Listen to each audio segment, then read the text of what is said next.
Homage to the blessed, noble, and perfectly enlightened one. Homage to the blessed, noble, and perfectly enlightened one. Namo Saranto Suchedoye Hulahudi Samyao Sanputoshe.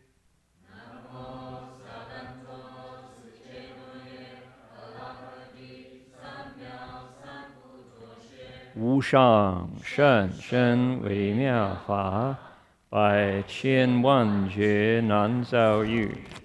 我今见闻得受持，愿解如来真实义。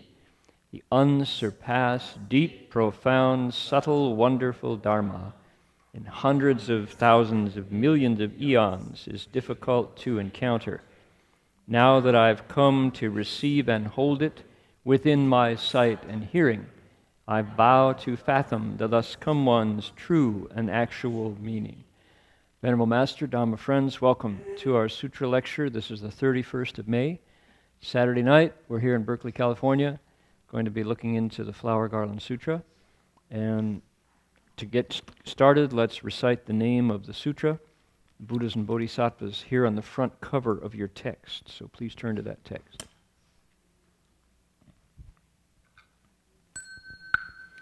Namo Da Fang Guang Fo Hua Yin Ji Hua Yin Hai Hui Ho Pu Sa Na Da Fang Guang Po Hua Yin Jing Hua Yin Hai Hui Ho Pu Sa Na Da Fang Guang Po Hua Yin Jing Hua Yin Hai Hui Ho Pu Sa Na Da Fang Guang Po Hua Yin Ji Hua Yin Hai Hui Ho Pu Sa Na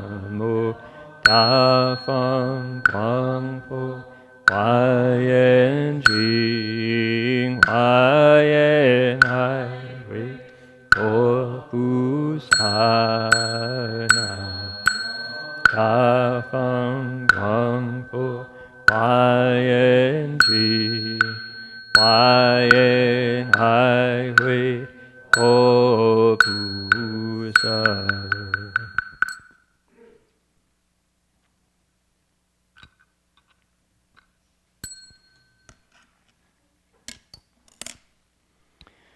Okay, please take your text. You want to turn to page 58, 58, 58 and 59.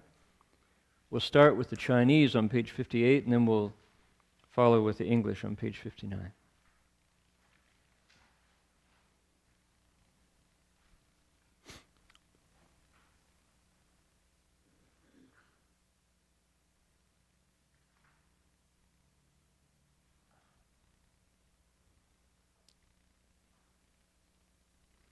Okay, now this is a verse part, so we've been chanting the verse part with a tune. So let's see if we can put a tune to this and maybe feel it in the part of the mind that registers meter, beat. Here we go. First, before we do it, there'll be some folks who are looking at this kind of thing for the very first time. And if that's you, we're going to start with the Chinese. And the Chinese is up here. And they're the characters that if you were raised to read these pictograms, then you can just, you know what they are. Each one of them has a name and a tone. But if you're seeing them for the first time, then we have put them in English, ABCs underneath. So that first one is AI, so that's I. The second one is QU, that's Chu. Third one, WEI, Wei. Fourth, YIN, Yin. So the people who were born or who were raised speaking Chinese will be able to read the characters right across the top. The rest of us will be looking at the romanization, the ABCs below. So that gives you a chance to kind of taste those sounds coming out of your mouth if you want to try it, have a new experience, and kind of hear your ears get to hear your mouth speaking Chinese for the first time. So it's kind of a chance to go beyond the comfortable boundaries where we live and experience something brand new. All right, here we go. I'll give you the first line, you repeat. Ai chu wei yin shou lai ku. Ai chu wei yin shou lai ku. Yu qiu bian ji bu ke de. Yu qiu bian ji bu ke de. Mi wang piao liu wu fan qi. 迷惘漂流无翻起，此等可名我引路，此等可名我引路。All right, over to the right, page 58, 59. We're going to recite together the English. Here we go. Join me. With love and grasping as the cause, there is undergoing a future suffering. And if one seeks for the boundaries, they cannot be obtained. Confused by the false, beings drift with no time of return. They are all so pitiful that I ought to save them. Right. A couple thoughts right away. We're in a text. We've got one chapter of that text. We've been working on this for quite a while now, and we're at the end of this particular chapter. So, if you're seeing this for the first time, it's going to be, don't be surprised if it feels a little distant from you, because this is you're not starting at the start, you're starting nearly at the end. And so this has been developed, and of course it's got some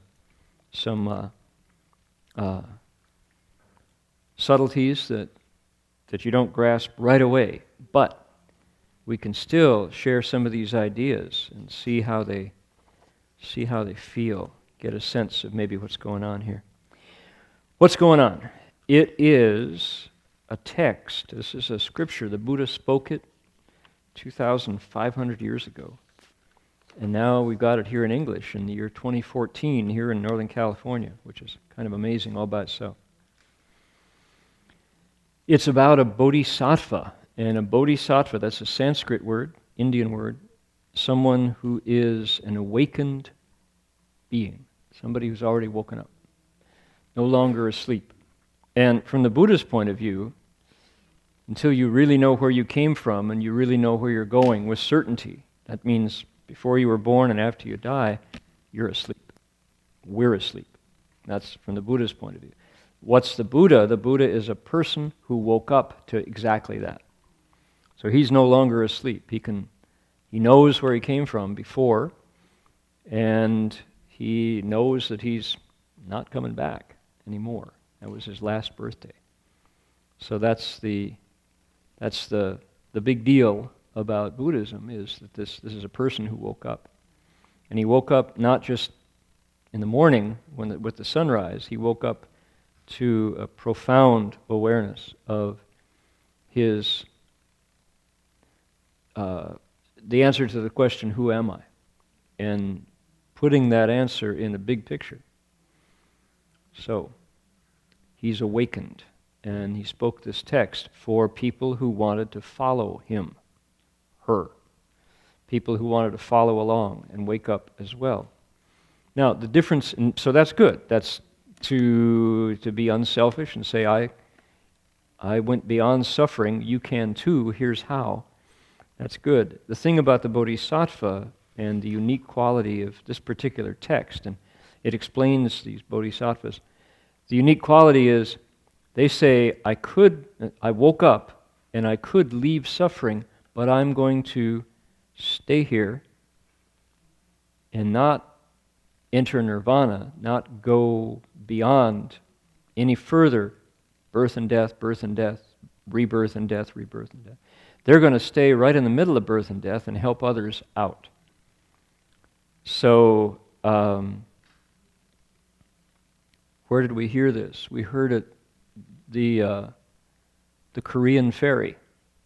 Remember the Korean ferry that just fell out of the news cycle when it was replaced by, what was it, the 300 girls being kidnapped in Nigeria, or the latest bleeding top story. The Korean ferry was the tragedy of the week, and not to diminish it at all. I shouldn't even get close to that idea.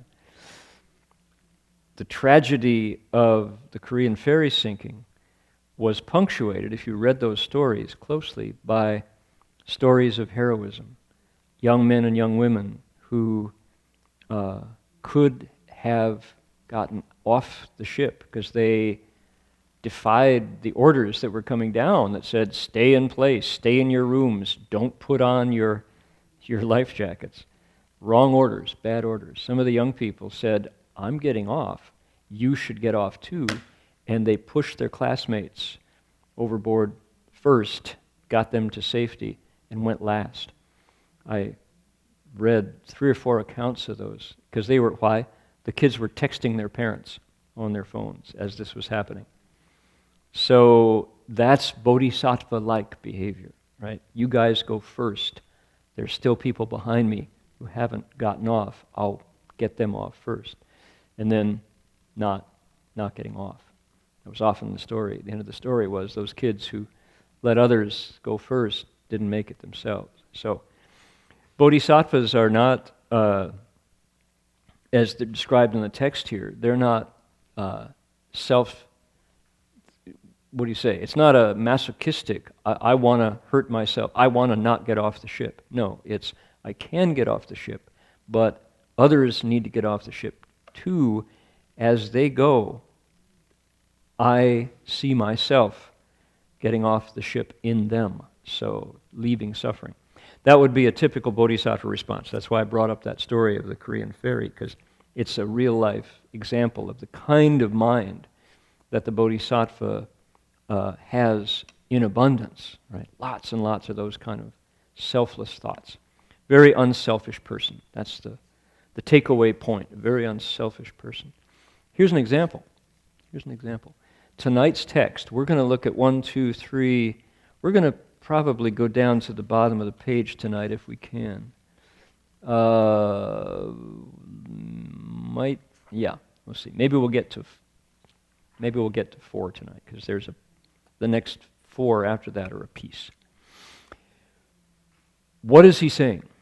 We're seeing a development as the stanzas go by. We're seeing a development in the Bodhisattva's progress. First stanza, the one we just read, what does he say? 爱取微因受来苦，欲求边际不可得. He says, let's look at the Chinese word for word.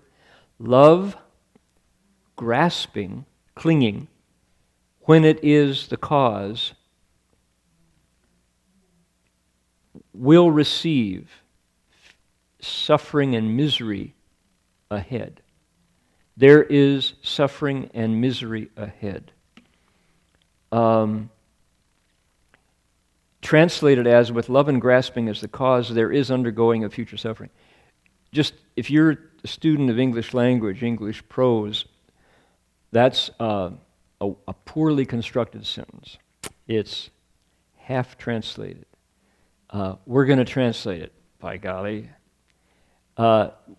Second line, want, seek, boundary, not able to get.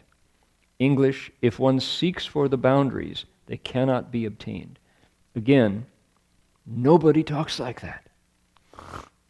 This is our particular passion these days, is translating the sutra into words that people actually speak. So, let's see. With love and grasping as the cause, there is undergoing of future suffering. It's a passive construction. Let's see if we can't put that into language that people speak. What's it saying? The Bodhisattva is looking at people who are still asleep, whom he identifies with. He, she is awake already, but they're looking at the folks who are not awake, and they're saying, if you cling to stuff,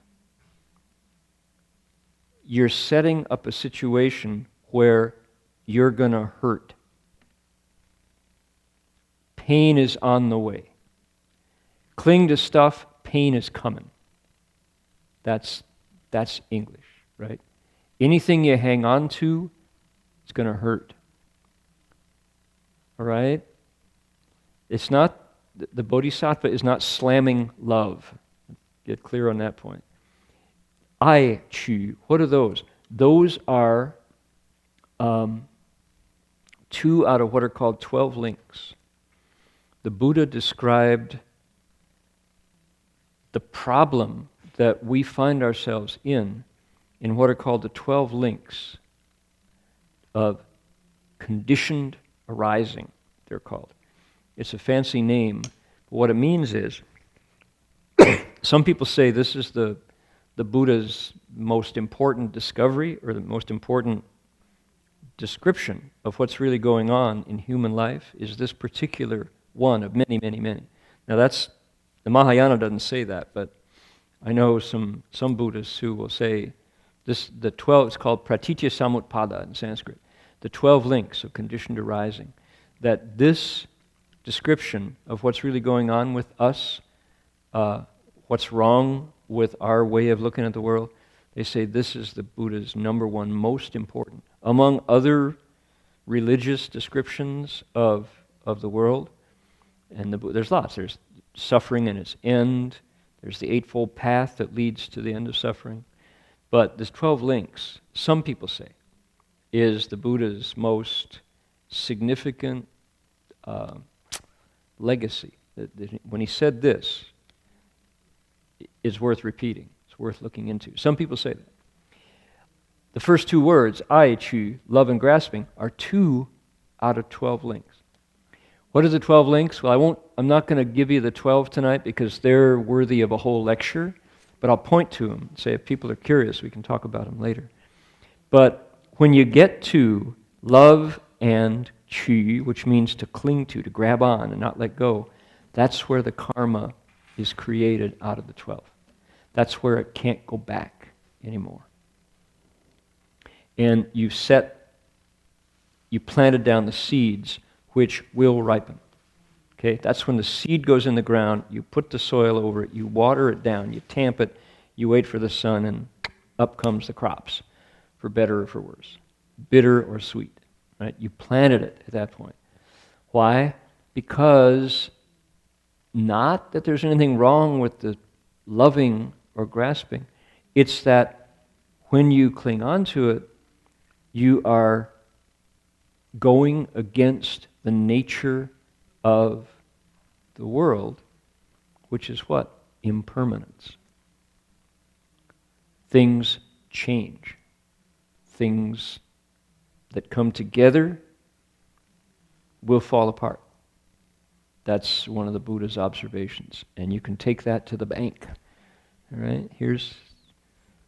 We always point to the flowers because that's like the most organic thing on my table here, except for my body, probably. These things will go bad soon, right? Because these are right now in perfect flower. These are roses? These are roses, right? Some kind of tape, what are they called? Tea roses? These are tea roses, all right? They're beautiful. They're yellow tea roses.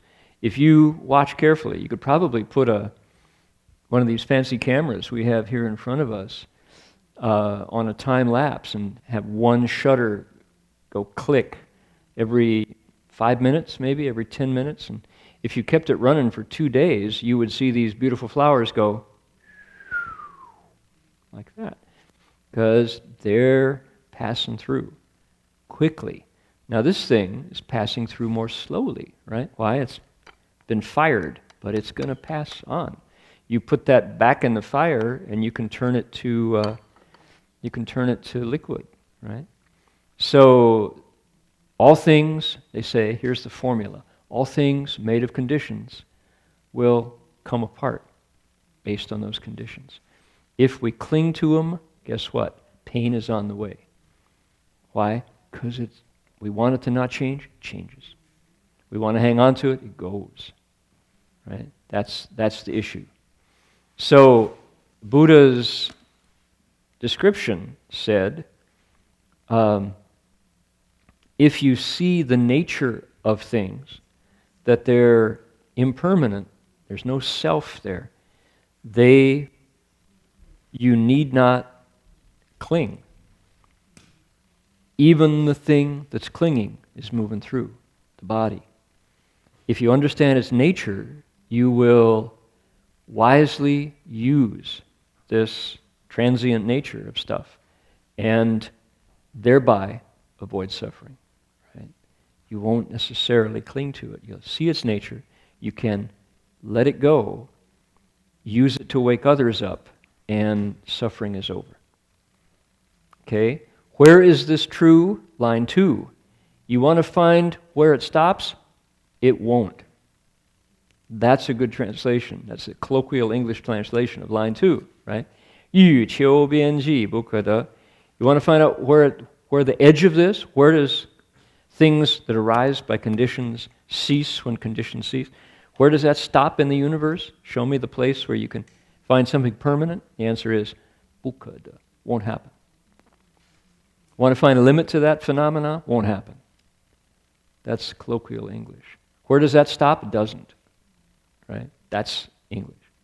欲求边际不可得. Where does that phenomena of clinging to stuff as the seed, suffering's on the way? It's not going to end. Because why? That's true everywhere. Things cease. Things that arise because of conditions cease because of conditions. Are you ready for that? If so, you need not suffer. You can let go when the time comes. You won't cling to stuff. All right? So, anybody got aging parents? You don't have aging. I have aging parents. You don't have aging parents. You don't have aging. She's young. Come on.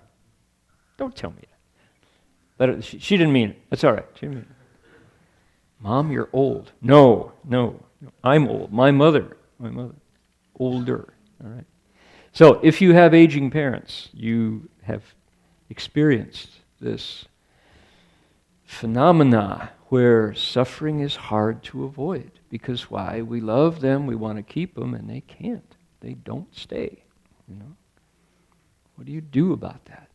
Mostly suffer, mostly hurt. Unless you have some deeper kind of wisdom, which says, look at the nature of conditioned phenomena, things that arise because of other things, which is everything. They will come apart. So, if you understand that, you don't cling anywhere. So here's our teacher, Master Shenhua, the late Chan Master. Somebody was feeling kind of full of their oats one day, and they caught Shifu after a lecture. We were in Vancouver, sitting on the couch, Saturday afternoon. The lecture was over, and Master Hua would come down and sit on the couch and kind of make himself available for a conversation after the formal lecture was over. And this guy had come in, and you could see that he was a Dharma gunslinger, right? He was a quick draw guy. He was ready to outshoot you with pearls of wisdom. He was ready for Chan combat. You know, he had his Dharma 6-gun in his holster. He's looking for, as the young punk into town looking for the old sheriff. And so Sheriff was sitting on the couch, and this guy comes up, and he does a very showy bow, very just slow. And he looks at Sheriff, he says, "What's the highest state?" He says. Master Hua says, "No attachments." And the guy just like, whew. It was wonderful. "What's the highest state?" No attachments, including your attachment to style and face and just incredibly pretentious self that you're throwing at me, No attachments, said Master Hua. And so I went, oh, that's really good, Shifu. You. That's really it, isn't it? That you weren't just saying that, you were actually answering the man's question. Yeah, no attachments. We expected something like, oh, there's a samadhi called the Shurangama Samadhi and the Bodhisattva, the 10th stage. No attachments. The highest state. Which also you could say the hardest. Not only the highest, but the hardest. So think about that. Connie.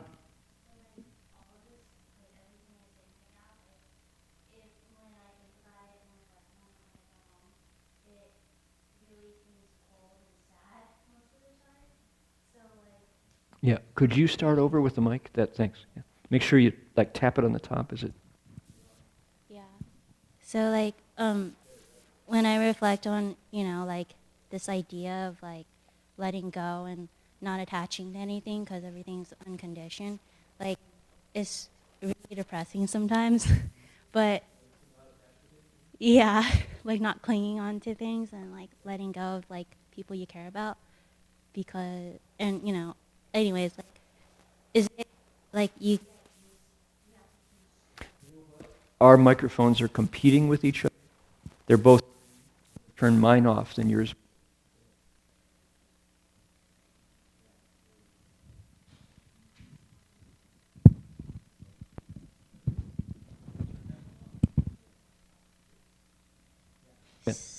So I got you so far. Continue.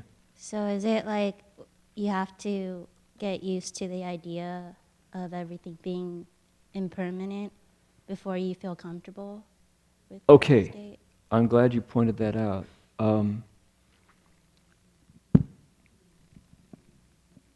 To have Master Hua say no attachments, that's from his point of view, that's the highest state.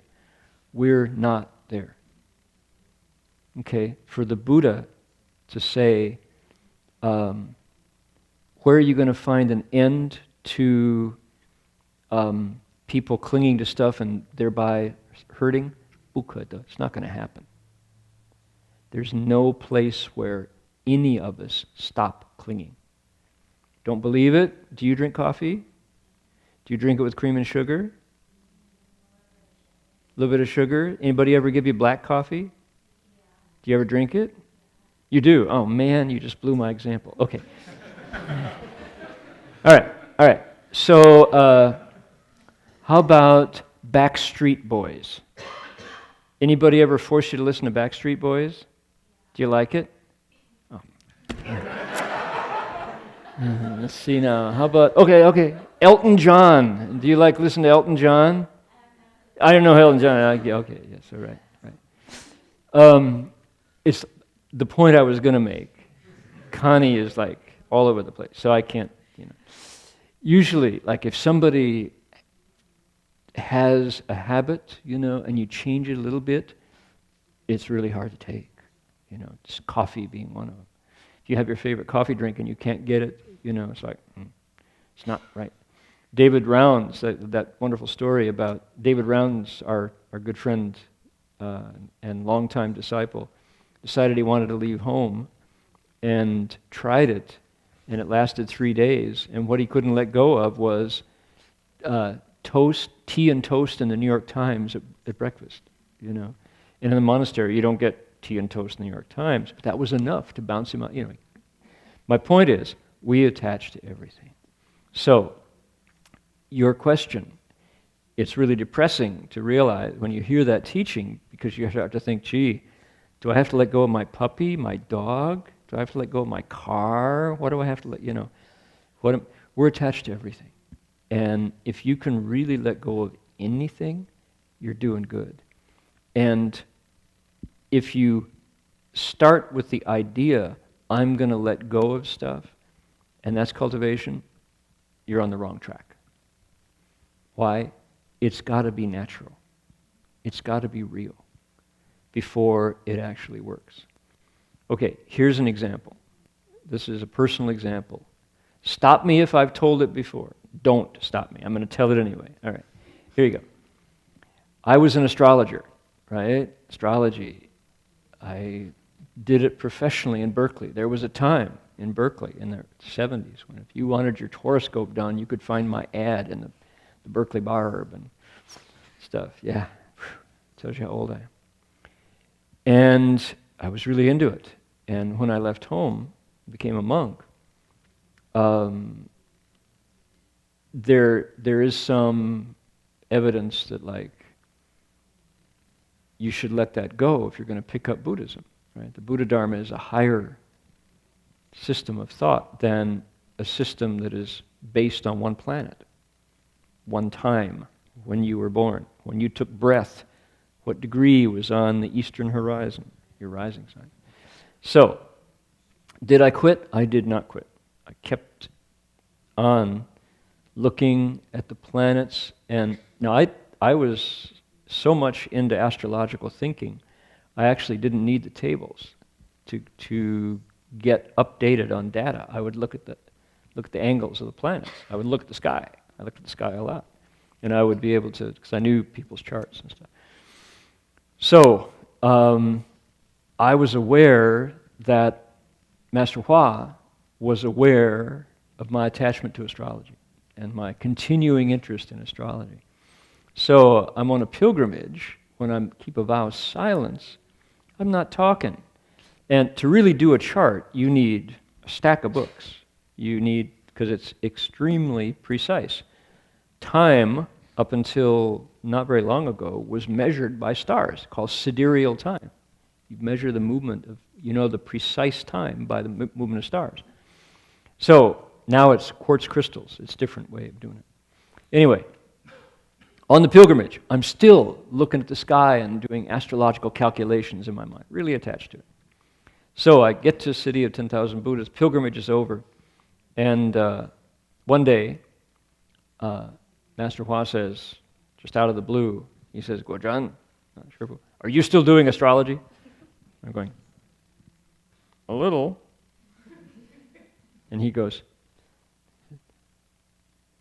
you have the entirety of the Buddha Dharma explaining the entire universe, principles that can end suffering.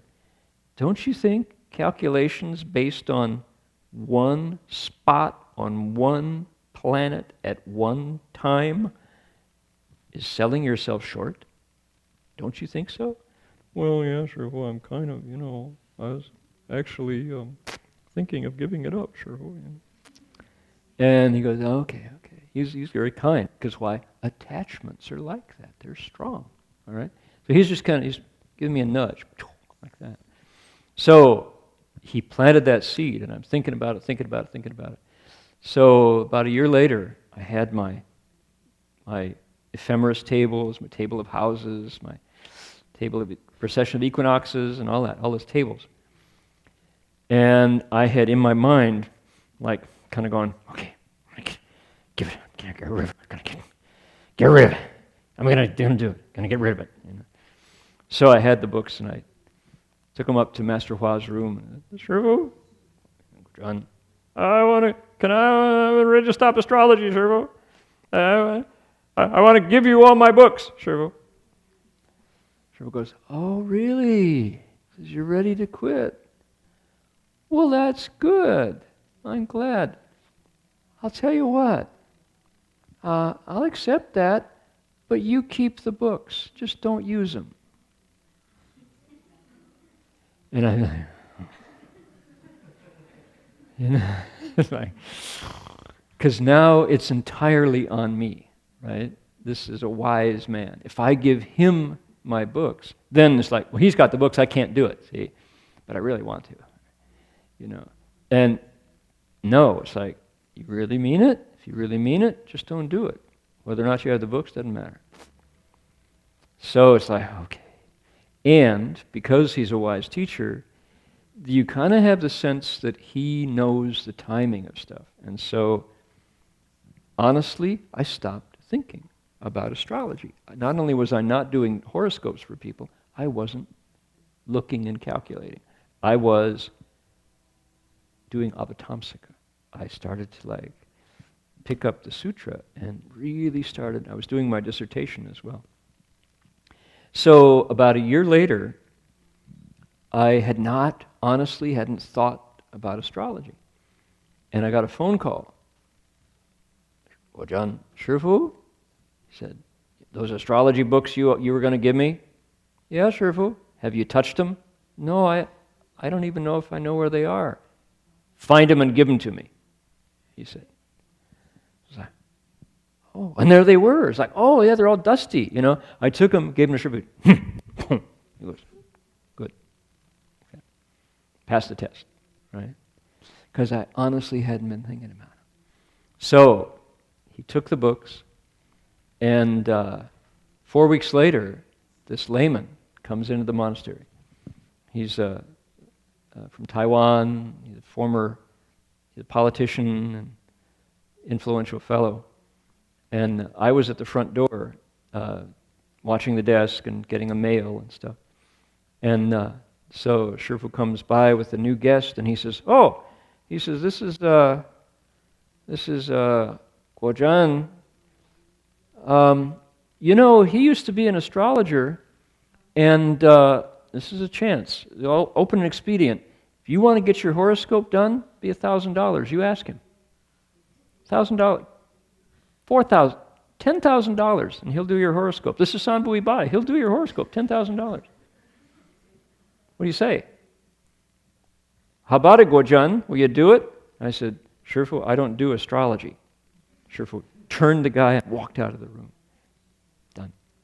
Passed twice. Could have had $10,000 for a horoscope. And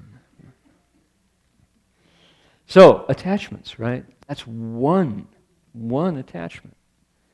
How about all the others? You know, probably the deepest one is our attachments to our body from our mothers. Why? It's our earliest memory. It's way beyond language. It's there, bao bao, when she says your name. There, honey. There, sweetie. You have that first sense in the womb of mom caressing you and saying your name. You hear her voice. That's probably the earliest one. Now, some people remember things before that. I don't, because memories are often sense-based, right? You have a memory based on a smell, a sensation, a sound. When you're in the womb, you don't have those organs working, those senses. So, that's a deep, deep, deep attachment, is the one to mom.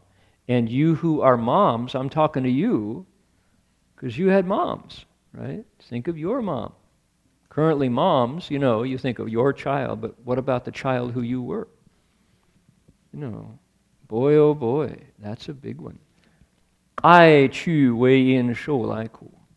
When love and grasping is the cause, suffering's coming.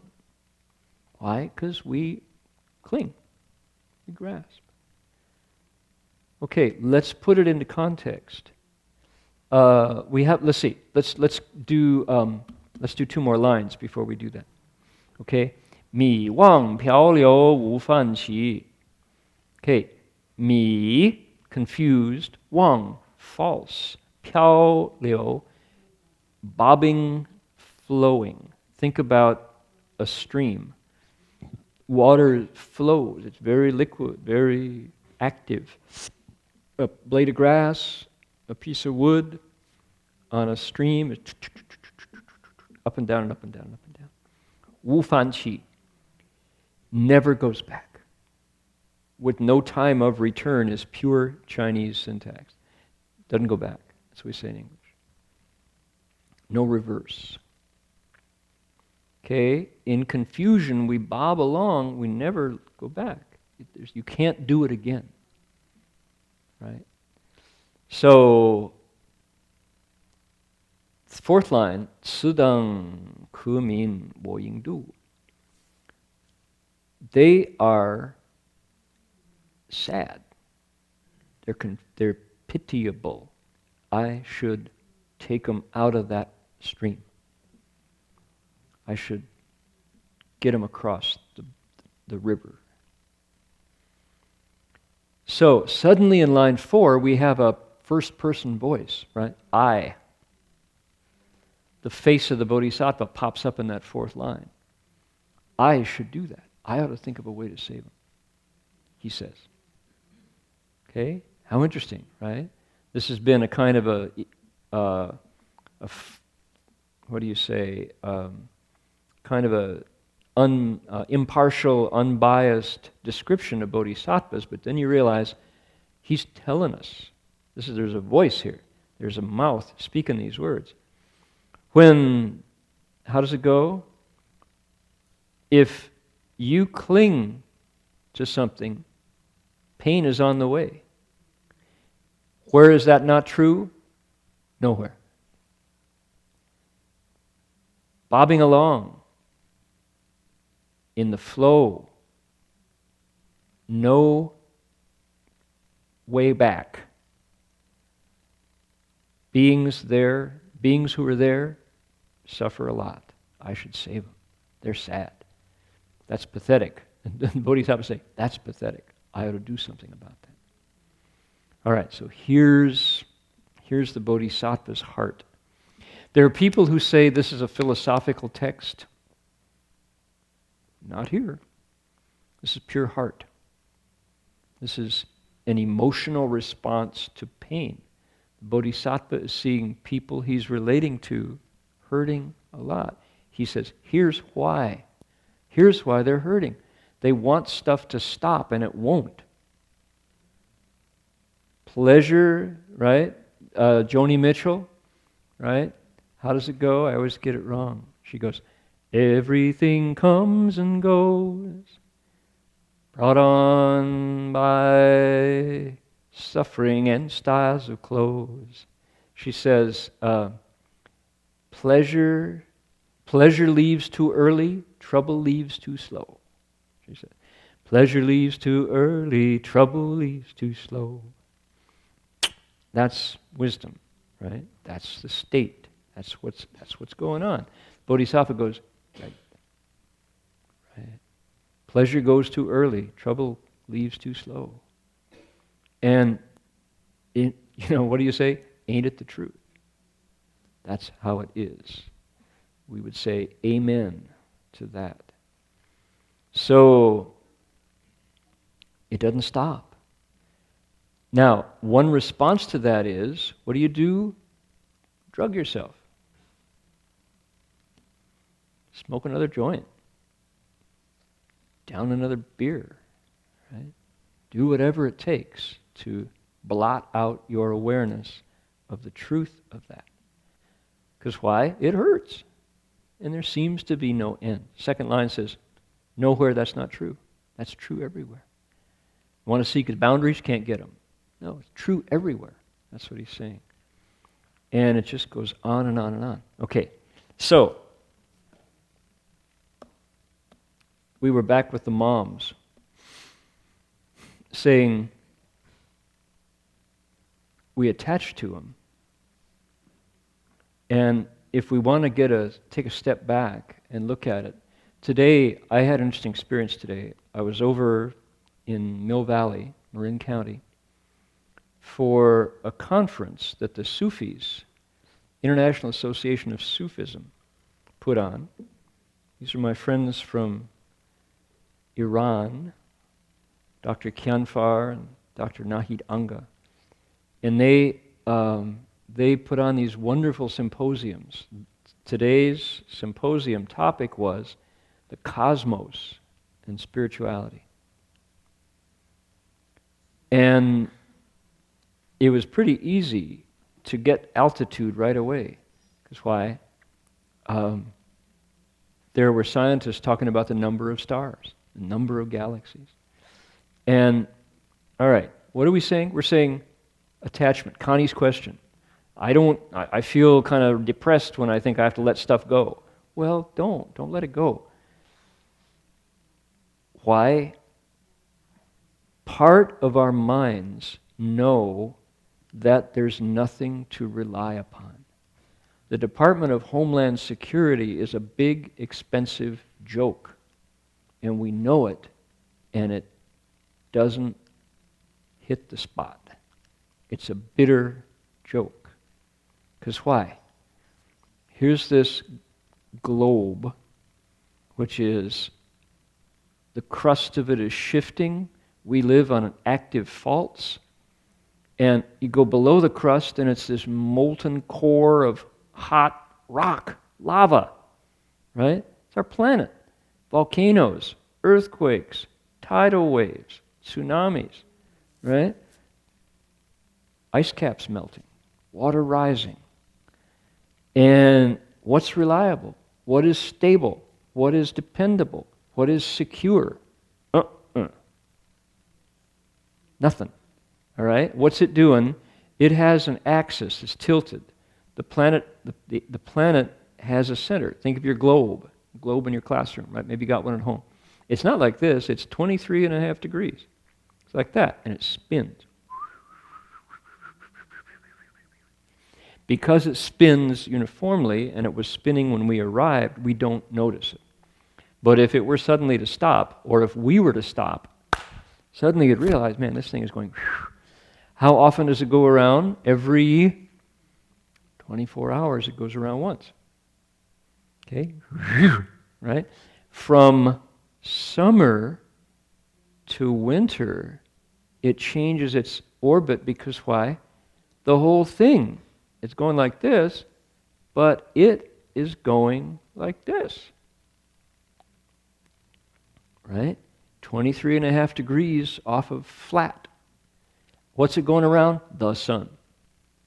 Okay, start with something pretty stable, sun, and then you take us and we're going, summer we're up here, winter we're down here, or vice versa, like this, like that. How often do we do that? 365 days takes to come back to where we started. Furthermore, we have this other thing around us that's going, the moon. Right? So we're turning, and the moon is turning around us, and we're going around this thing, and the whole thing is going. What's secure? Right? Any of that celestial motion stops the slightest bit, and talk about climate change. Yeah. What can you cling to? Seems stable, right? Like, just grab onto something, hold tight, fasten your seatbelt, because it's moving like mad. What is secure? That was the flavor of today's conference. It was pretty interesting.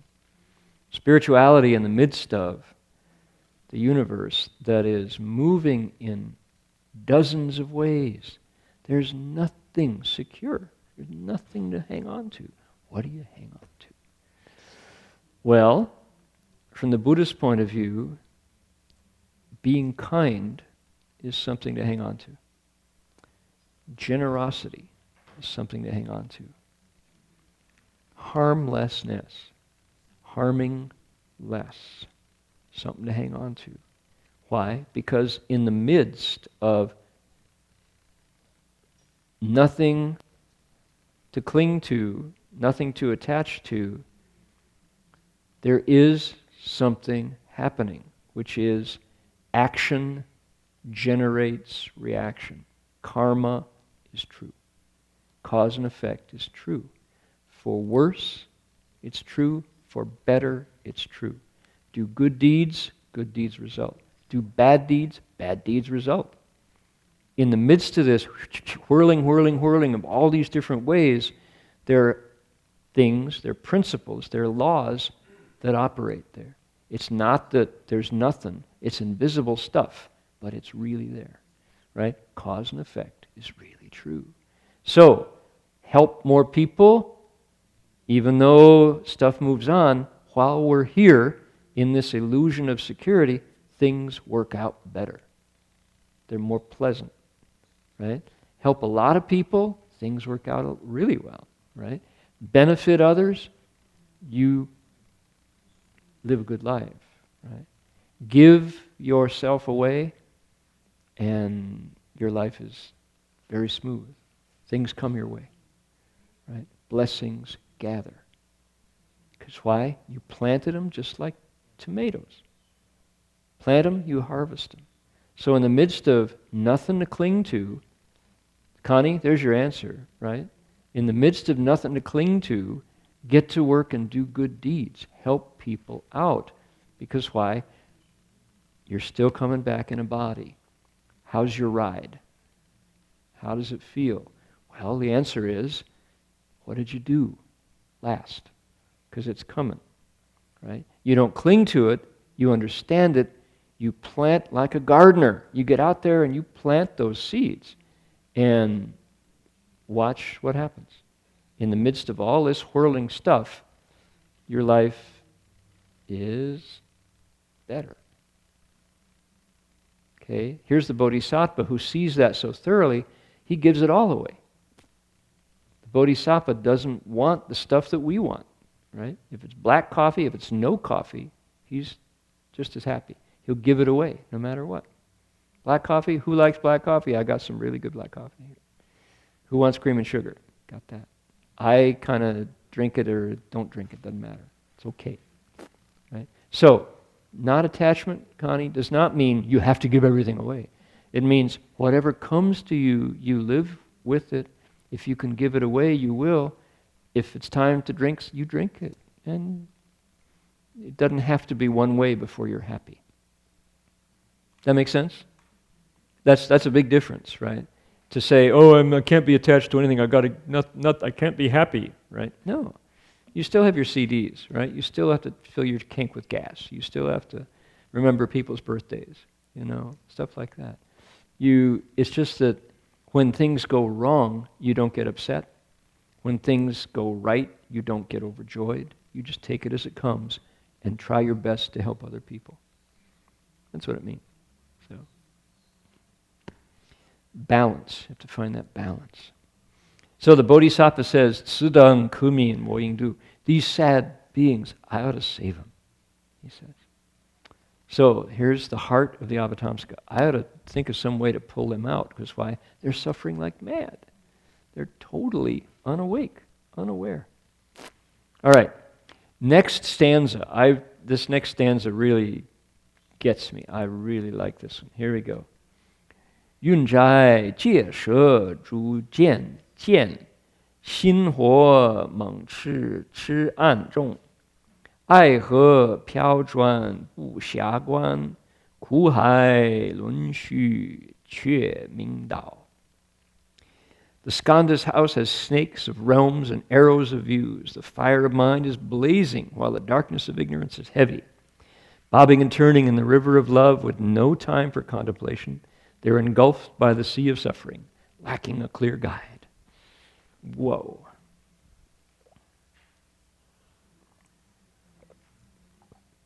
This is the Bodhisattva talking about living beings. Listen, it's all these images, right?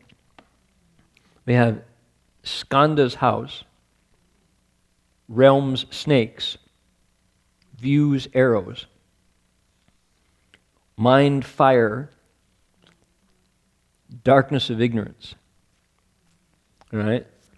Love, river, turning, flowing, no time to look, ocean of suffering, no guide, right? These 4 lines are packed with these images of stuff you don't want. Okay, yun, 4th tone. Yun skandhas. Skandhas, Sanskrit word. What do we say in English? Components. Aggregates, we say. Heaps. None of those words are familiar to most of us, so it's kind of hard to get a good translation. Sometimes we just use the Sanskrit, skandha. A skandha in Sanskrit is an accumulation of stuff, a heap of stuff heaped up. Aggregates, that's a big Latin word, means stuff thrown together. Components we kind of get because we think of computers.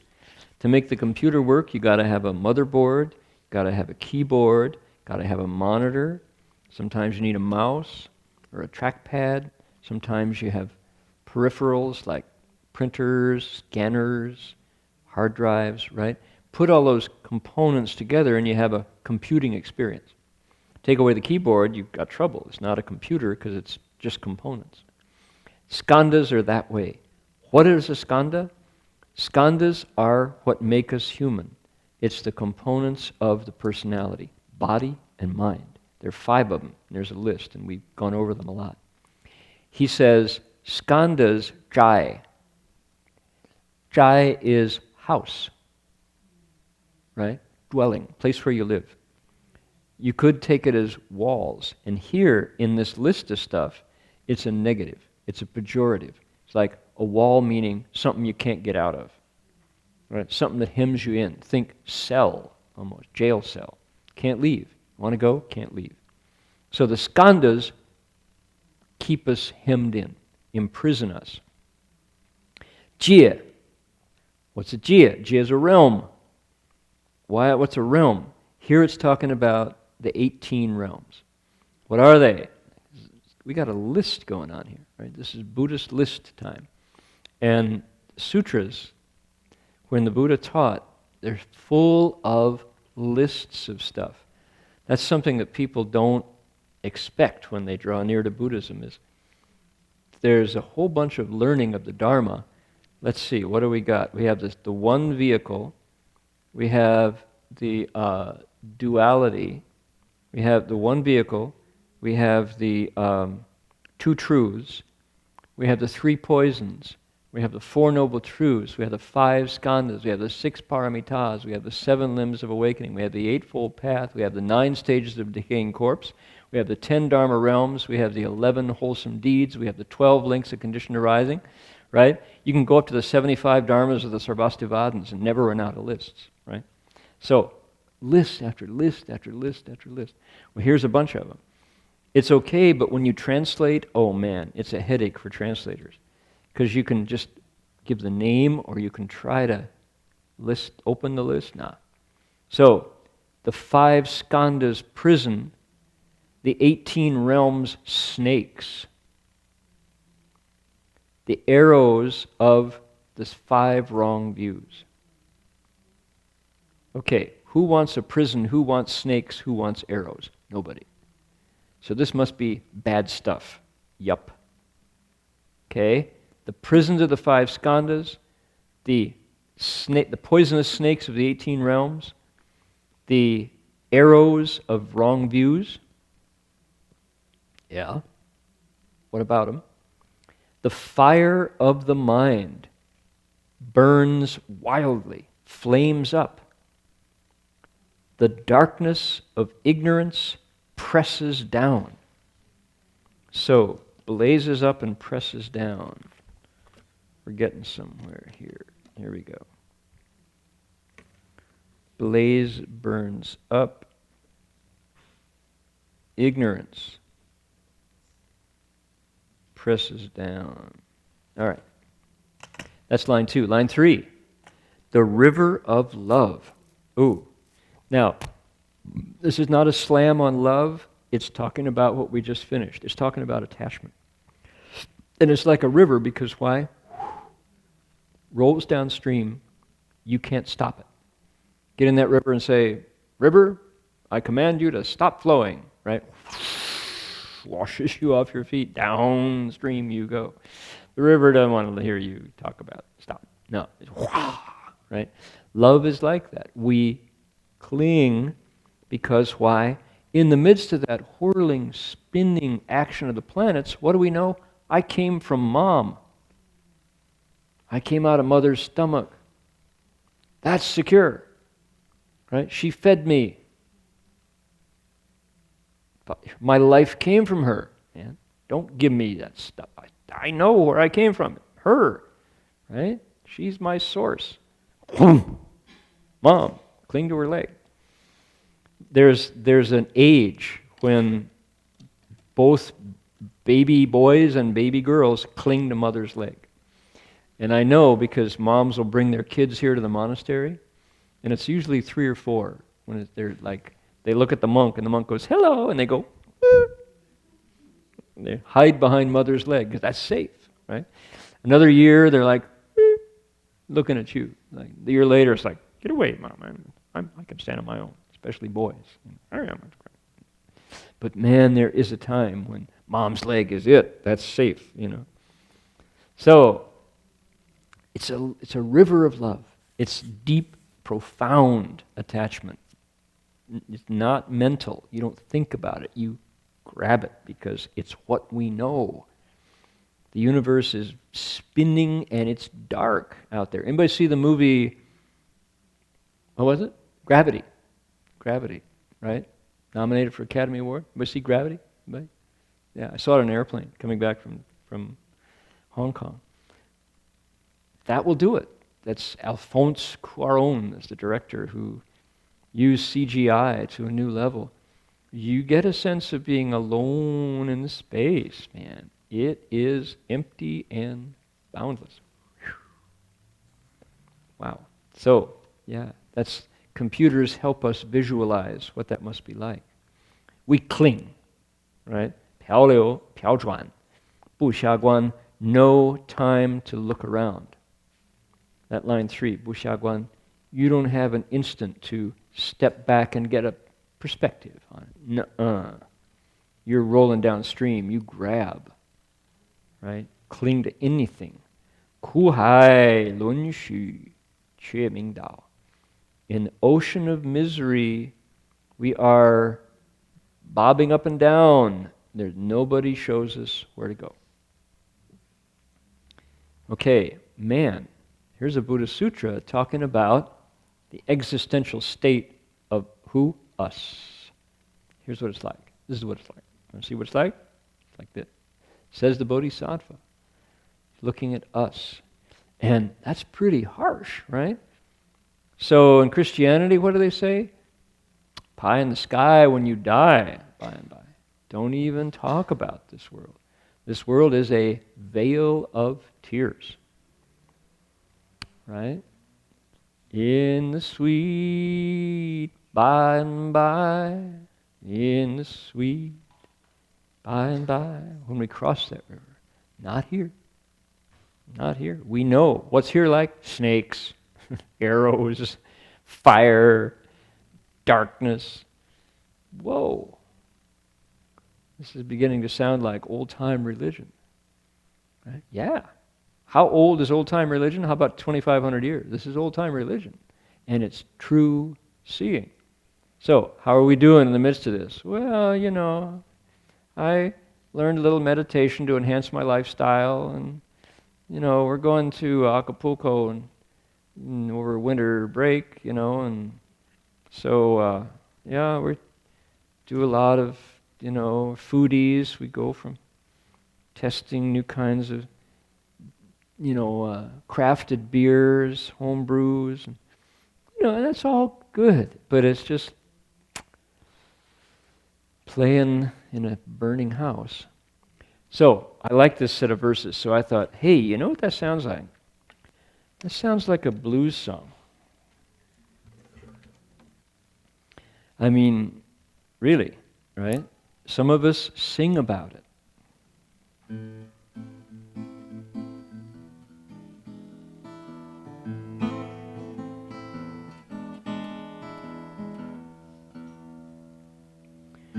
Whoa, living beings.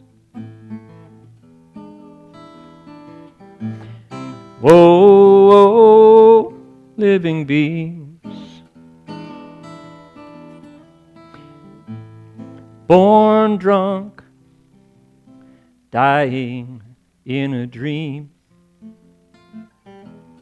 Whoa, suffering living beings. So that's the chorus. Here we go. Now, the verse goes something like this. The Skanda's house, the serpent's realms, sharp arrows of wrong views. The fire of mind burns us. Ignorance, missing a rhyme there. In the river of love we tumble, turning on the flow, sinking in the sea of suffering. No one shows us where to go. Whoa, oh, living beings. Whoa, living beings, born drunk, dying in a dream. Whoa, suffering living beings. So we got what? Sharp arrow. Let's see. Skanda's house, the serpent's realms, the sharp arrows of wrong views, the fire of mind. It's hard because we got the fire of mind and the weight of ignorance, darkness pushing us down. So you got fire and darkness. It's kind of hard to got only one line to get all those ideas in there. So the fire of mind burns high while ignorance presses down. Okay, in the river of love we tumble, turning on the flow, sinking in the sea of suffering. No one shows us where to go. Whoa, whoa, living beings. So anyway, any suggestions? Talk to me afterwards, all right? That one line. So we have, look, Xin Huo, mind fire, Meng Chi, blazing up, Chi, stupidity, darkness, heavy. So how do you have blazing fire and dark ignorance at the same time? I don't know. So you only have 7 syllables to make it work. So anyway, I like the idea of living beings blues because this is precisely what the Bodhisattva is talking about. Okay, next line. Here we go. Stanza number 3. Ready? 如是知意清净尽，所作皆为度众生，名为有念有慧者，乃至觉解放边者。Having come to know these things, he is diligent with vigor, and everything she does is to rescue living beings. She's called the mindful one with proper wisdom, up to one who is awakened, free and has expedient. Free and has expedient. Okay. That's a typo. We've got to work on that. So, what is this? We're in the section of text that is repeating the prose that came before. This section of the prose, there was a whole list of names. The Bodhisattva who gets to this place gets titles. What place? The place where, having seen the real situation for living beings, the Bodhisattva says, I'm going to go right into that river and pull them out. At that point, when you start to do that, you become kind of legendary. To be a legend in his own time. Having come to know this, so having observed the situation for living beings, the Bodhisattva does not run away. The Bodhisattva does not get depressed. The Bodhisattva does not give up and say, these kids of mine are never going to change. Hell with them. Let them go. Right? Not. Bodhisattva never says, take care of yourself. I'm out of here. He continues to come back no matter how confused and messed up those living beings are at the moment. The Bodhisattva says, I'm connected to you. We are one. I'm going to save you. 如是知意, knowing all of this about living beings, the darkness, the snakes, the drowning in the flood, he is 勤精进. He is vigorous. He works really hard. Everything the Bodhisattva does at that point has as its purpose taking beings out of suffering. Okay? That which done all for rescue living beings. So nothing that person does is for the purpose of what? Mere amusement. Bodhisattva doesn't waste time with trivial stuff at this point. Why? Too much is at stake. There's too much suffering going on. He doesn't want to let them drown one more time. He's got to do it. So no more amusement for himself, herself. 名为有念有慧者. At this point, the Bodhisattva gets a name. He's the mindful one, the wise one, and then the Niger there means a bunch has been cut out, just to save time. These are verses, they're short. Up to and including 觉解方便者, the one who is aware of expedience. Up to one who is awakened, free in his expedience. No. The one, let's see. Niger, up to one 觉觉, one who is awakened to skillful use of expedient methods. Okay? Up to one who is awakened to the skillful use of expedient methods, meaning close to a Buddha. What's skillful use of expedient methods? That means, how are you going to wake people up? Okay, here you go. This is a fun one. Have people seen The Matrix, the movie? Already, 10 years ago? The Matrix, right? The Wachowski brothers? Okay, in The Matrix, do you remember what's the name of the woman who finally is there to tell Neo, the Oracle, right? The Oracle? Is that her name? She's the Oracle, right? She's this wise woman, and she's all-knowing, and you go to see her, and she tells Neo if he's the one, right? Okay. You remember her expedient means? Cookies. Cookies, right? He's going to knock the vase over, and she knows it beforehand, right? She says, like the vase you're about to break, and then he does it.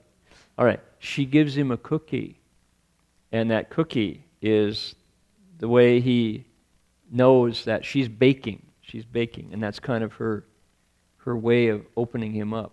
There's a skillful expedient means, baking. And there are kids in the room, that are bending spoons with their minds and stuff like that. Well, that's the Oracle. She's pretty much she's similar to this Bodhisattva who's there able to use all kinds of stuff to wake us up when the time is right, when we need to, right? So the Bodhisattva this one does cookies, right? That one over there scares people into behaving. The one over here sings them a song. The one over there talks just like somebody from their hometown.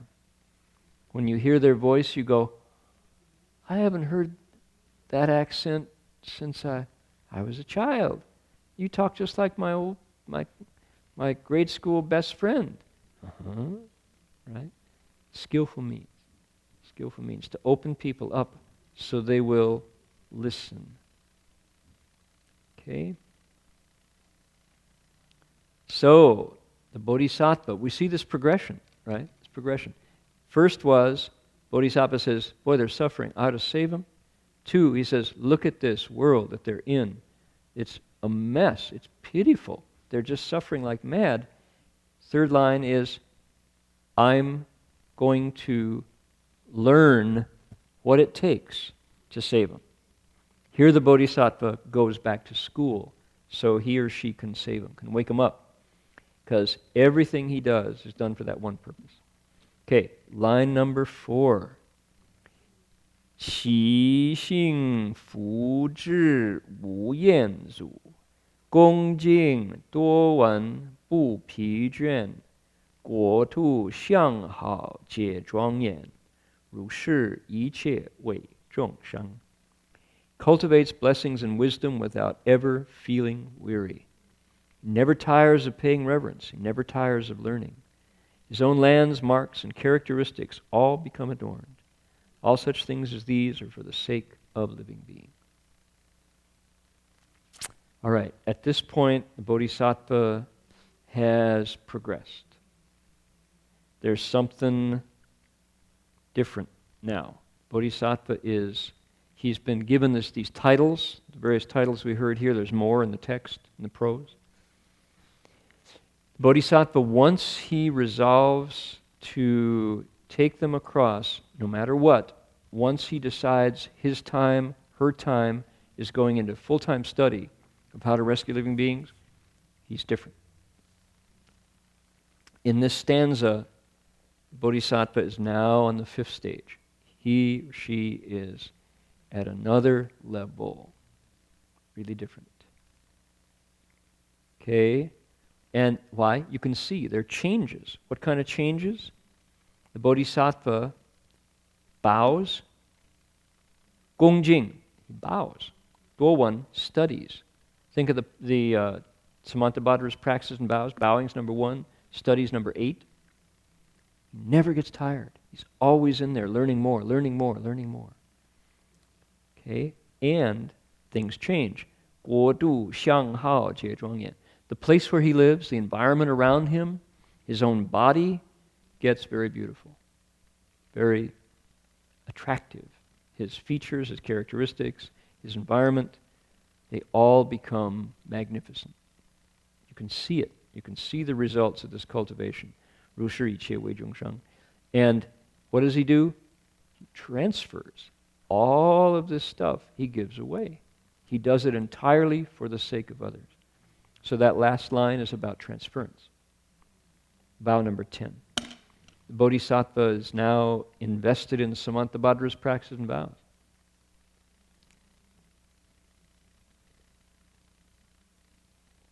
Okay?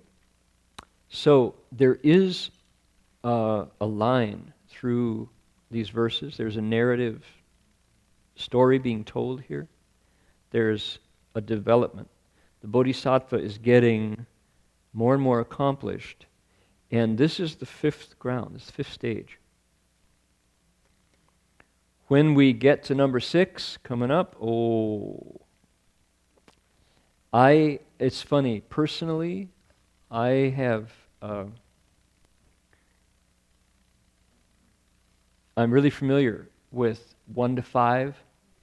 When we get to 6, I'm in new territory, just as a personal thing. So I'll be learning right alongside of you. 1 to 5 in the 10 dwellings, the 10 practices, the 10 transferences, the 10 inexhaustible treasuries, they're all pretty much the same. They're all still in linear consciousness. When you get to 6, the airplane leaves the ground, takes off. It's been going down the runway up and down. Up it goes. Number 6 is Prajna Paramita. And you'll see. You'll see when we get there. And I'll be referring to it that way. This is still, you can still go, yeah, I kind of get this. But when you get to 6, it's like, that's contradictory. How can both those things be true at once? Right? It is the realm of wisdom. The realm of wisdom. Okay. So, starting with next week, the Bodhisattva moves into the special things that he, she has learned in the 5th ground.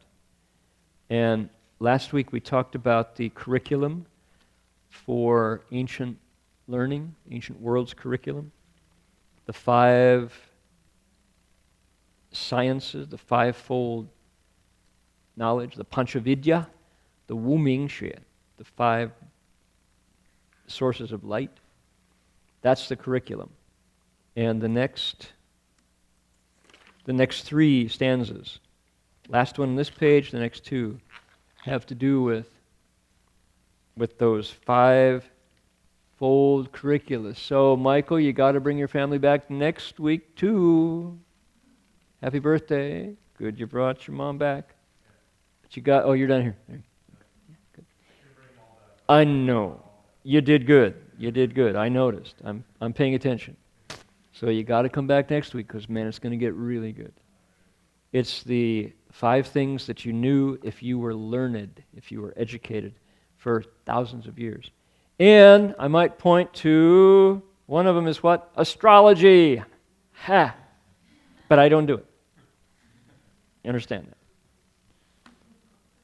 a learned person in the past looked at the planets, looked at the movement of heavenly bodies, and was able to say things about life on Earth. Yes, indeed. Yes, indeed. Okay. Time to transfer merit. Come to the end. Man, isn't the sutra amazing? I just like, whew, there's so much stuff going on. Is the Bodhisattva is moved by his heart to help people no matter what. Like unconditional. Incredible.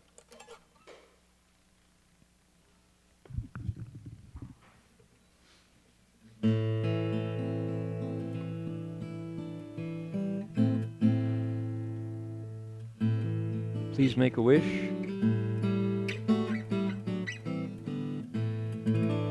What was going on when Malaysian Flight 370 went down without a trace? When the Korean ferry sank? And everyone's like, how could that be? The country of Korea took a major hit in self-esteem with that. They're going through big shakeups in how could this happen? Right? So all at once we had these open-ended disasters, and what a kind of a time we live in. So as we dedicate merit, this is a time to think of what are we setting right. As long as there are people who are still willing to do goodness and give it away, you have to think that the world will keep turning, right? So, transfer that merit where you want it to go.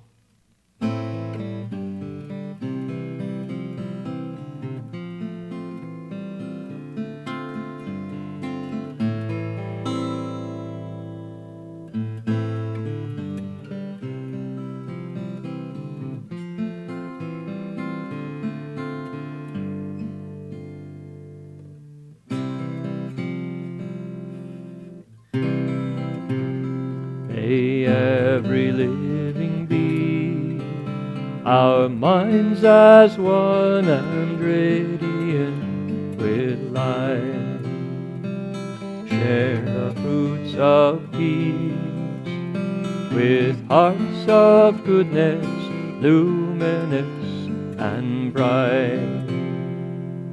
If people hear and see, our hands and hearts can find in giving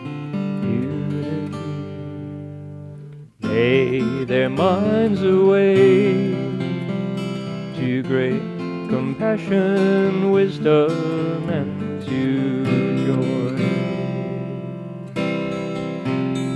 May kindness find reward. May all who sorrow leave their grief and pain.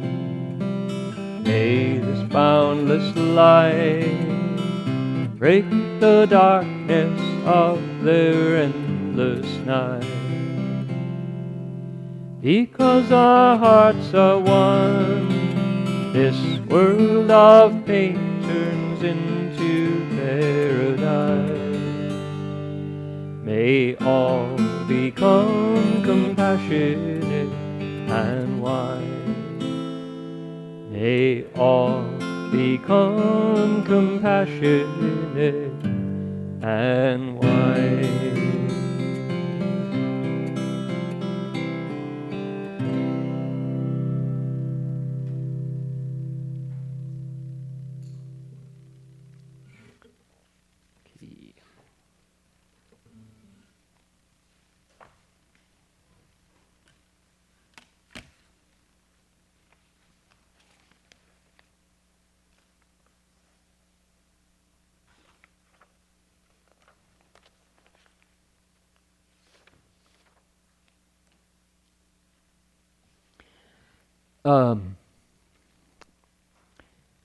Anybody have a song you would like to sing?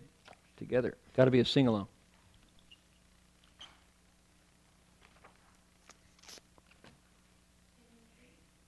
What's that? Family Tree. That's a good song. It's in your songbook in front of you. Any other nominations? Anybody else? Yes, Connie. Bow down, turn around. Oh, turn again. Turn and turn again. Yeah, had been a long time since we've done that one. Let's see. That one is... Where? She Carries Me. That's a favorite. Here we go. Page 48. 48.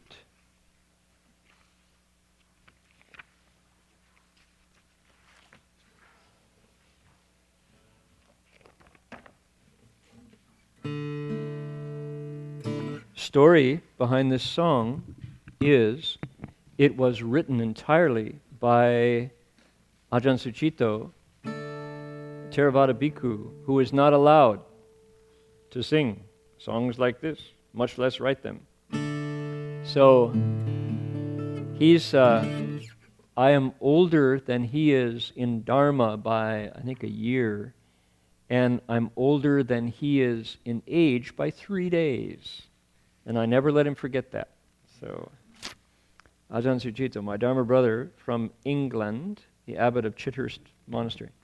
So here we are on Khao Yai, something like 1,200 feet up in a Thai national park, the national forest in Thailand with tigers and elephants up there. And Ajahn Sucitto, one morning, he acknowledges he likes my songs. He says, I like your song. So one day, waking up, walking over from my umbrella, my glot, where I was sleeping, and Ajahn Sucitto goes, shh, like that. Shh. I go, what's up? He says, I've got a song for you. A song for me. Shh. So he says, don't tell anybody that I wrote this song. So I said, okay, I won't tell anybody that you wrote this song. So he sings it for me, and he's just enjoying it so much. And I had him sing it twice, and I recorded it. And I said, will you let me sing it? He says, all right. I won't, but you can. He said, okay. Theravada monks don't sing these songs, much less write them. So this is Ajahn Sucitto's song.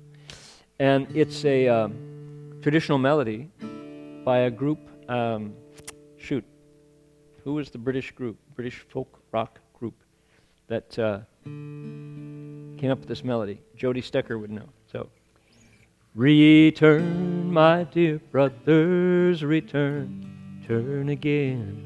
Won't you turn your hearts back before there's a who and a when?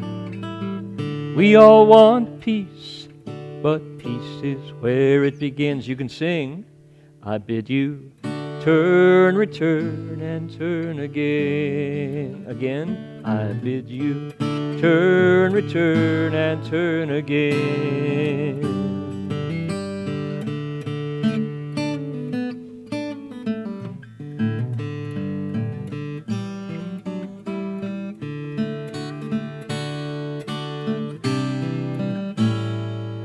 Return, my dear sisters, return, turn again. Won't you turn your hearts back before there's a who and a when? We all want peace, but peace is where you begin. I bid you turn, return, and turn again. I bid you turn, return, and turn again.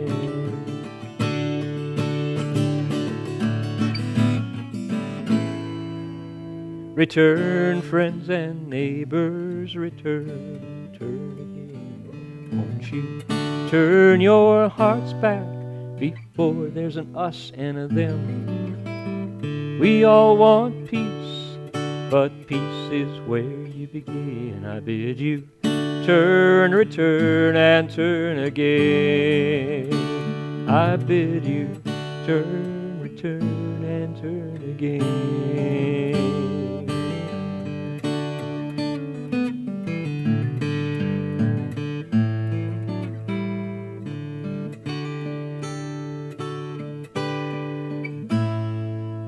Return, you world leaders, won't you turn, turn again? Won't you turn your politics to the welfare of women and men? We all want peace, won't you lead us to where it begins? I bid you turn, return, and turn again. I bid you turn, return, and turn again.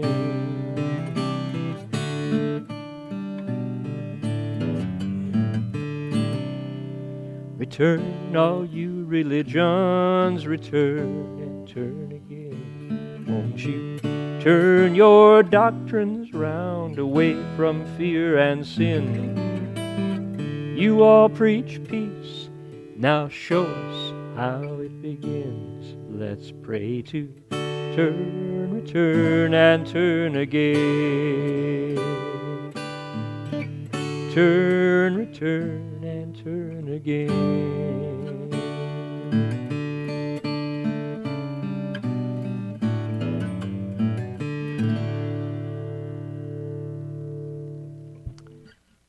All right. Dedicated to Ajahn Sucitto. And we had a request for family tree, and let's try that. 76. 76. Now, this is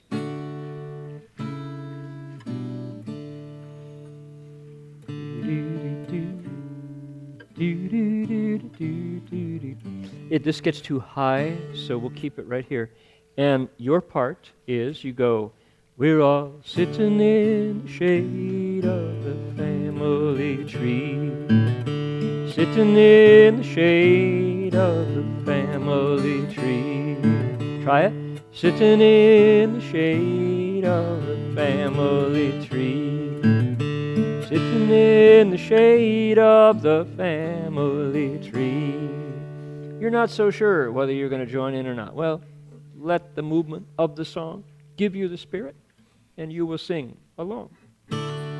Water and earth, wind and fire, roots digging deeper and branches reaching higher. North and south and east and west, all beings akin to me. We're all sitting in the shade of the family tree again. Sitting in the shade of the family tree. Oh, try it again. And that's not it either. Ah, got it.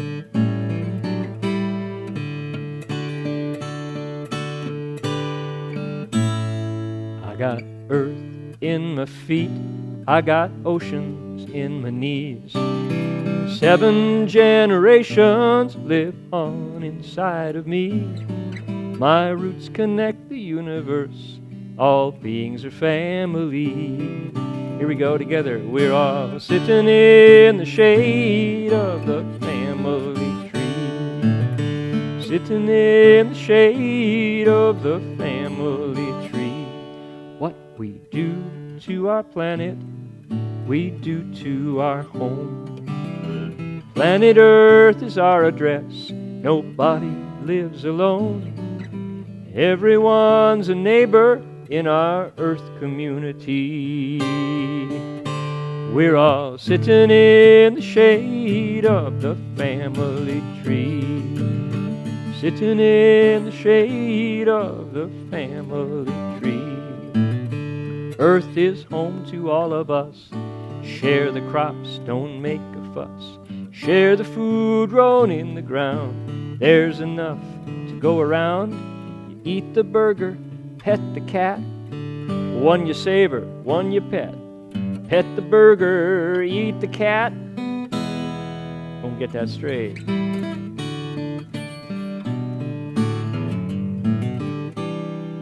I got brothers wearing fur, I got sisters wearing fins. Some with wings and some with tails, some with pasty skin. I don't need my family, come sit here right by me. We're all sitting in the shade of the family tree. Sitting in the shade of the family tree.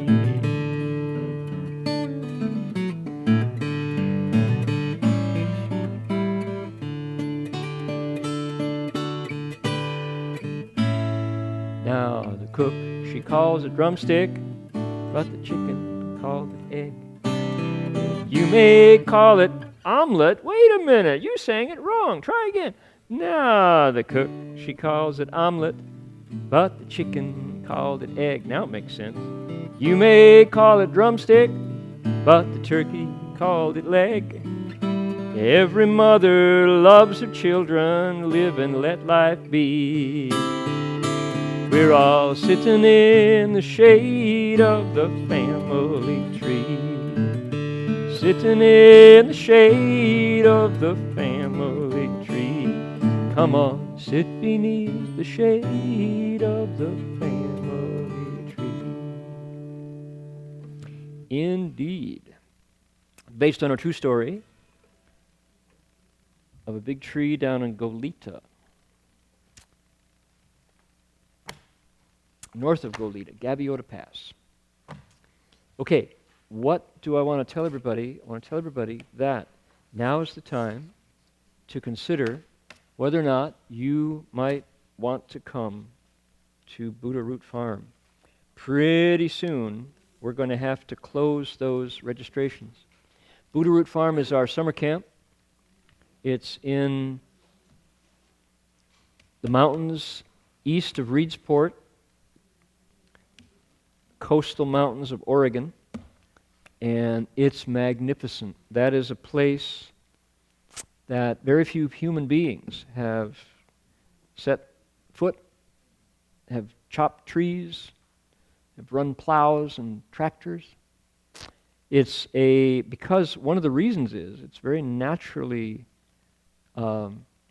self-selecting. It rains there 9 months out of the year. We go up when the sun shines. We never know that place is rain, but it rains there year-round, except for those 3 months in the summer where we go. So the result is it's a very soft nature. Wilderness is softened there. Bugs don't sting hard. Thorns are not as treacherous and nasty. The rocks are softer. Just everything about the coastal range of Oregon is gentle, because it's wet so much of the year. We're going up earlier this year, so the berries will not be available. Sorry, we're going to miss the berries. The berries are pretty much an August phenomenon. We're going to be up there in July. But it is a pristine wilderness that it's hard to find. There's a place like it, similar, which is what? Northern Michigan. Parts of Wisconsin are similar. It's not like the Appalachians. If you grew up anywhere near the Appalachian or the Appalachian Trail, you kind of have a sense of it, but it's Oregon. It's northwest. This is northwest coast, more so. It's salt water has been nurturing that air there. So it's unique to America. It's unique to the planet. If you grew up in Seattle or British Columbia, you know all about it. It's the same as those places. But for anybody who's not set foot in the northwestern rain coast of America, do yourself a favor, come check it out. It's a week long, starts July 6th. You will be camping. You need to be okay with that. You have to like camping boots, hiking boots. But one of the genius parts of this camp, and this is unexpected, one of the best parts of the camp is that the schedule is not full of stuff. It's not packed with things to do, activities. the activities are not a lot different than what you would do in a monastery, for example, any given day. But the holes in the schedule are filled in by simply being in those mountains with good Dharma friends, going up and down, just kind of watching the stars rise and watching the sun set, and eating food that you cook with your own hands, and watching friends discover nature, and listening to Dharma in a whole new way. When you're out there in the woods, you hear the Buddha's voice in a different way. The Buddha's voice makes more sense surrounded by all that space. There's lots of empty space there, and it's green. Green, empty space. So that there's nothing like that, because you go to where it is. That particular environment is located in that place. That's why, that's why we go there. Do we attach to that, Connie? Do we get attached to that green space? Yeah, a little bit. A little bit. The Buddha, when his monks would fight, and they did, his monks would argue and bicker and have these conflicts. The Buddha would pack up his bowl and walk out. He went to the forest. He went to the coastal mountains of Oregon, or he would if it had been available, right? So he went to the forest, because why? Nicer there. So attached to it in a way, but unattached to the monks' bickering, ceaseless arguing over nothing. So we go up to that place, and there's something very wonderful about the coastal mountains of Oregon. And we own this chunk of it, so it's our spot. And it's pretty pure. Pretty pure. We got it down to a minimum, right? There's the roof over your heads of the Chan Hall, the roof over your heads of the dining hall. That's pretty much it. There's the roof of the canvas tent over your head, that canvas layer. And above that, I sent a letter out to my students from Bond last year and this year saying, we have this camping spot in coastal mountains of Oregon.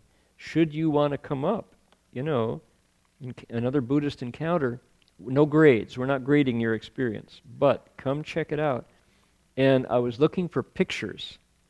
I was going to add a picture in there. And so I have all the photographs that were taken last year and a couple of years back. And I found a photograph from 2011. Somebody took a picture of the night sky. I don't know whose camera it was. And they did a really beautiful job because, Jerry, was that you? Did you point your camera at the sky? Did you? Because it's there's a million stars. And there's just this outline of the tall green pines. And so you can tell, it's what?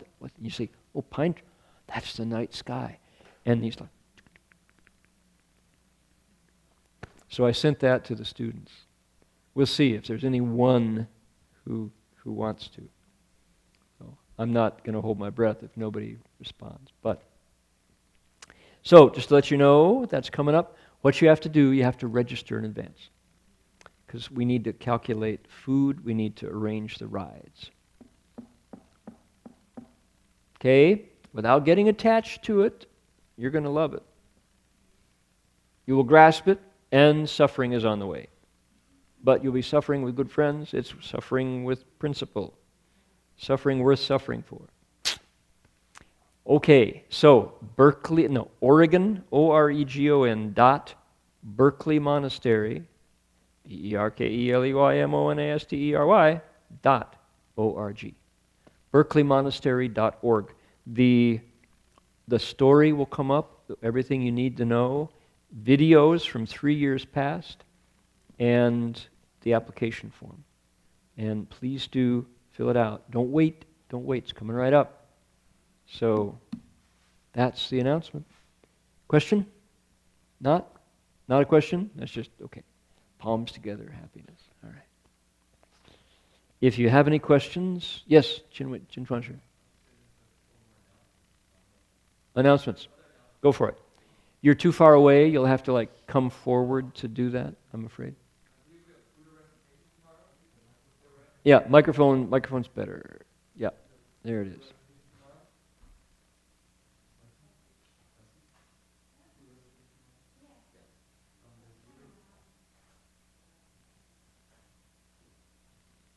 There's Buddha recitation tomorrow, so it starts at 7:30 to 5 p.m.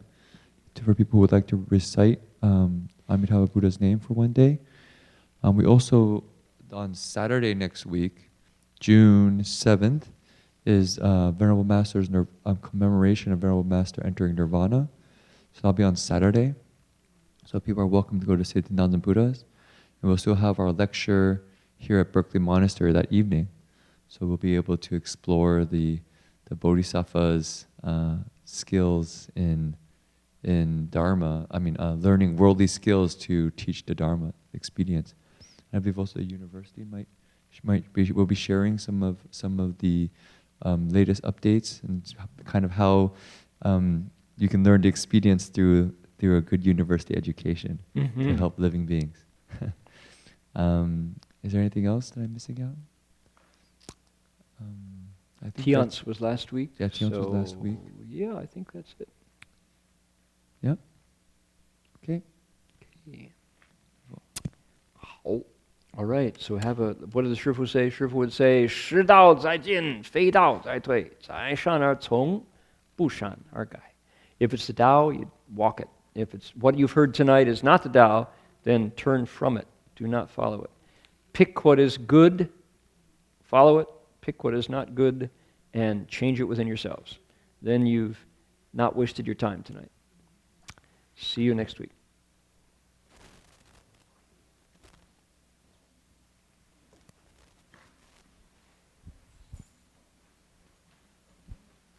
One more. The Avatamsaka Translation Assembly will be starting up Monday morning. Anybody who wants to join our big group, the plenary group, translating the Avatamsaka Sutra, talk to me and we'll get you joined in.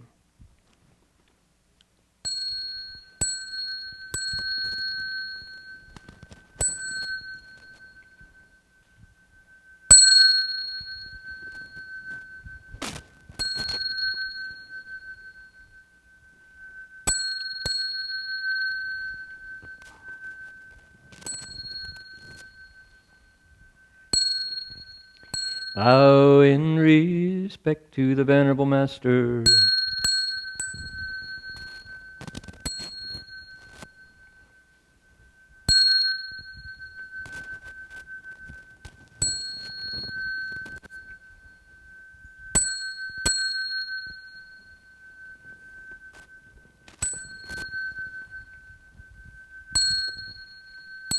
Namo Da Fang Guang Wan